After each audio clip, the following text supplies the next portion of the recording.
আমি বারবার একটা কথা বলি যে কোনো মানুষকে ভালোবাসে না, কোনো মানুষকে সত্যিকার অর্থে ভালোবাসে না। শুধুমাত্র আপনার রব আল্লাহই আপনাকে ভালোবাসে। আপনি আজ হোক আর কাল হোক এটা বুঝতে পারবেন। আপনার গার্লফ্রেন্ড আপনাকে ভালোবাসে না, আপনার স্বার্থকে ভালোবাসে, আপনার অবস্থানকে ভালোবাসে, আপনার পরিবারের লোকজন আপনার অবস্থানকে ভালোবাসে। আপনি আজকে বড় একটা চাকরি পান, আপনার স্ট্যাটাস বেড়ে যাক, তারা আপনাকে তোলা তোলা করে বড় করবে। ওই আপনি এমন একটা কাজ করেন, আপনি সুদের চাকরি ছেড়ে দিয়ে আসেন, ৮০,০০০ টাকা বেতন পেতেন, চাকরিটা ছেড়ে দিয়ে আসেন, রিজাইন দিয়ে আসেন, দেখেন আপনাকে কি বলে। আপনি আল্লাহর জন্যে, ওরা বলছে আপনি দাড়ি রাখবেন না, আপনি আল্লাহর জন্য দাড়িটা রাখেন, হারাম রিজিকটা ছাড়েন, হারাম অ্যাফেয়ার্সটা ছেড়ে দেন।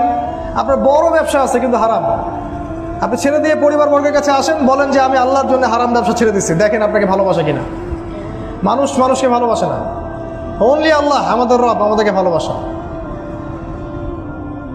তো আল্লাহর জন্য সব ছাড়ার মানসিকতাটা থাকতে হবে।